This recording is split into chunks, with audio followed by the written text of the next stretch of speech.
Scott Berdahl. I'm the CEO of Snowline Gold Corp. We are a Yukon-focused gold explorer targeted on district-scale greenfield gold opportunities, where we've tapped into what we recognize as a totally uncharted gold district. We have a baseline geochemical data set of covering a Luxembourg-sized area with multiple large gold targets, and we're teed up to basically discover on multiple fronts. Scott, it's good to see you back on the show. Thanks for joining us. I think when did we see you last? Back in May, I think. Saw the press release this week. Just want to talk about it because I think when we talked before, you're talking about let's say large districts that you've got to go and explore. I often wonder whether anyone's going to find anything. You came up trumps. You must be pleased. Yeah, we're very excited to see this. I mean, like you say, we did a lot of geological arm waving to put this all together. I mean, it's more than arm waving. There's some good concrete evidence, but it's one thing to have, a mineralized float train that you're following along, and it's another thing entirely to get these kind of results back from drill core. So this discovery is extremely validating to our exploration thesis, not just on the Jupiter target itself, not just on the Einarson project, but in this entire district scale thesis that we put together. Right. And so last time we spoke, you'd raised some money to be able to get through the drill season. I mean, would you say you're kind of ahead of schedule in the sense that you've made a discovery here? The grades are better than I think you could possibly have imagined, certainly from the last conversation. What more can you do this season? Have you got enough money to get into next season? Sure. So we're actually in a great place. We've been exploring sort of balancing aggressive exploration with conservative use of investors' funds. And so we've actually come out ahead in terms of drill production already. We've drilled about 30% more than we thought we would, and we're still going. And at the same time, we've spent a lot less than we thought we would. Right now, I'm projecting that we'll have about $3 million in the tank at the end of the season. So, if we don't want to raise, we're not in a position where our back is against the wall, and we could, do a meaningful campaign for another full year out there. Okay, because I mean, we'll talk about the market a little bit. I don't want to dwell on it because everyone's in the same boat, right? And I don't think your chart's any different from anyone else's. But obviously, it's kind of almost a shame putting this news this good into a market as it is. I mean, are you concerned about your ability to go and raise money cheaply when at the point where you need to, or is this $3 million going to be enough to kind of see you through, into next season or not? That's what I was intrigued by. How do you play it? Yeah, well, we are certainly, we're certainly in a strange place where we have when we raised money on the concept at one price, and now at least today anyway, we're trading below that sort of concept phase with a bird in hand, a very nice looking bird. And so yeah, we don't want to dilute our shareholders. At the same time, we do want to pursue this aggressively. So our strategy now is to try to get this story out to the broader markets. I mean, this is what we're talking about right now, and why we're talking about it. And hopefully we can get people to appreciate what we've hit here. And if the markets do gain traction, we're well positioned to do a big raise and to go out there aggressively next season. If not, we're in a comfortable place to keep on plucking along, and we can sort of wait things out and do things carefully and continue to be cautious and effective with our investors' funds. Right. Okay. So I'm intrigued about how you play this, right? So there's lots of fun and games out there in the market. You hit a high-grade vein like this over 6.5 meters. Was it 13.2 over 6.5 meters is, pretty good going, and 10.4 over 5 meters, etc. So these are good grades. How do you play this? With $3 million in the bank, you've got to be smart. Do you just do small step outs, try and hit the same vein, more high-grade gold results out there in the public? No one looks at the detail.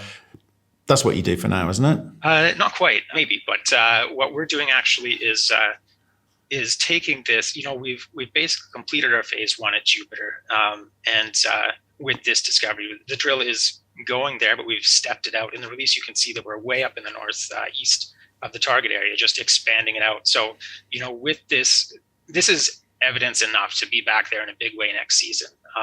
And so instead of just kind of stepping along and try to hit the same thing, 20 meters over or something like that, we're stepping out a kilometer, 1.1 kilometers, and trying again where the geochem also looks interesting. So we can afford to get a little bit more ambitious with our drill holes. And at the same time, like I've said, this is not Jupiter. Jupiter is very exciting. It may well prove to be, the deposit that we discover and hang our hats on at the end of the day. But this whole exploration package was put together as a concept around a new mineral district that just hasn't been looked at before. So with Jupiter in hand, not only are we getting more adventures on the target itself, but prior to the end of the season, we'll be moving the drill to one or possibly two additional targets, just basically stepping out and testing other very intriguing looking areas so that we get the most bang for our buck before the snow flies. Okay, so you want to do this properly. You're a geologist. You want to do this the right way and try and work out the opportunity in front of you within this district. But you've still got $3 million. So how you got to play it? You've got to play it smart here. You got to play the market, which is now as your new role as CEO. You're no longer COO. You're CEO. Which we'll talk about in a second. You've got to play the market, and you've also got to do things the right way on the ground. So is it? That must be difficult. Sure. I know there are people that would like to see, us just going all out, getting 4 drills out there and just hitting things aggressively. But, if we do that sort of thing, we put ourselves in a tough spot where a lot of these are, Jupiter makes it look easy, just the way we've been hitting things out there. But a lot of these targets are pretty complicated beasts. And we have to know why and where we're putting a drill. So we've taken this season to do that more carefully and to really sort of get a better sense of what we're doing out there. And again, like I say, with that in hand, we're able to get a bit more adventurous, but even then we're drilling the targets that we better understand. Okay, so and what do you understand now? I mean, you're obviously not through this drill season yet. But are you building a better picture in your mind as to how you go after this? We are. This season's exploration program hasn't just been a drill program. We've had a very good field team out there doing a lot of work. We've gathered something like 3,000 soils over a broad area. We've been doing structural mapping. We've just finished a nice drone survey, both doing detailed ortho photos on several targets and getting extremely detailed photographic and elevation models, as well as getting magnetic data on these intrusion-related targets down at Rogue to the south. So we've really deepened our understanding of these targets. Whereas if we had just gone out guns blazing at the start of the season, we would have burned through a lot of cash, and we wouldn't necessarily have drilled the right holes to make the discoveries.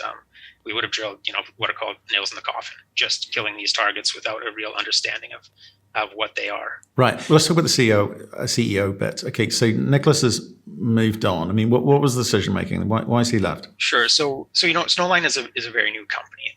We started trading in March, and we've had a very quick run up. And so we had many moving parts, and it's important for any startup to be able to test different avenues, identify what works, what can use adjustment, and to be able to respond nimbly and accordingly, and to use the limited resources we have as efficiently as we can.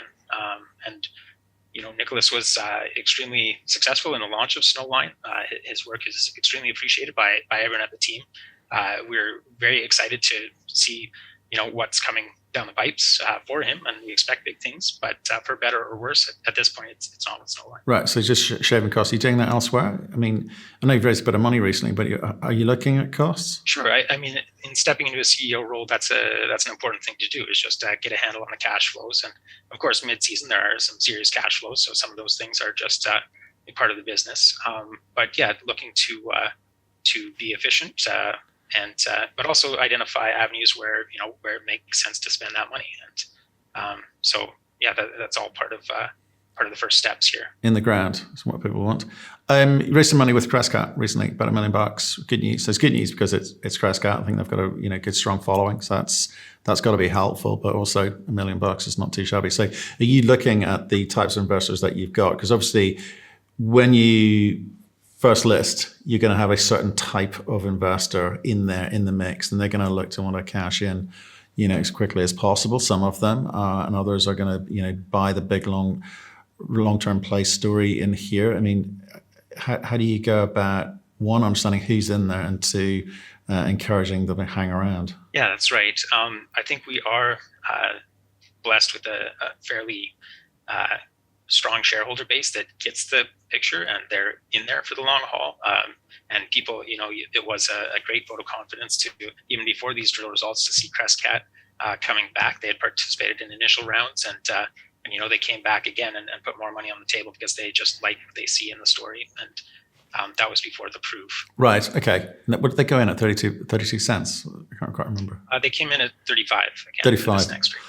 Okay, I guess they understand the market. It's not so pretty out there at the moment for everyone. But do you expect them to continue to follow their money? Oh, they're absolutely going to continue to follow the. I mean, I hope they follow with more money, but they'll definitely continue to follow the story.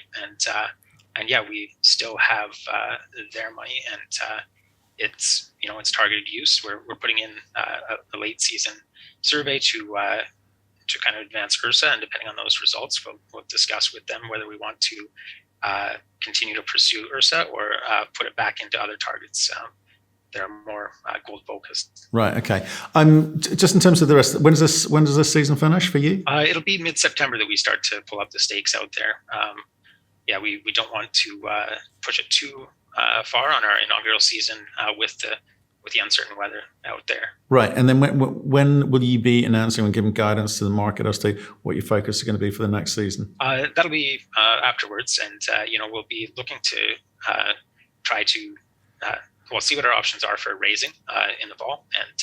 And like I said, if we have good, good traction in the markets, if people are getting the story, then we're very happy to fill the tanks and to be able to hit the season or hit the ground pretty aggressively next season. But if not, you've got enough in the tank to kind of take it easy. Exactly. Yeah, we don't want to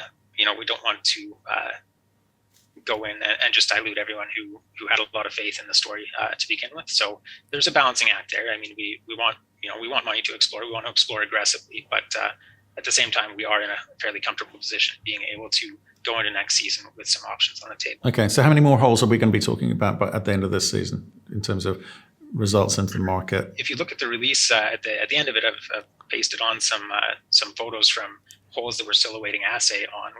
We're currently awaiting assay on about 10 holes, and those have some pretty spectacular intersections in them, like you can see in the results. So I expect to see some interesting numbers trickling out over the next few months as we get assays back from the labs, and then we're looking at potentially 6 or so more holes, maybe 6 to 8 holes on finishing off Jupiter, potentially moving the drill to a target called Mars, and then getting down to the Valley target of Rogue, which is looking really intriguing. Okay, another 16 to 18 holes potentially at the end of this season.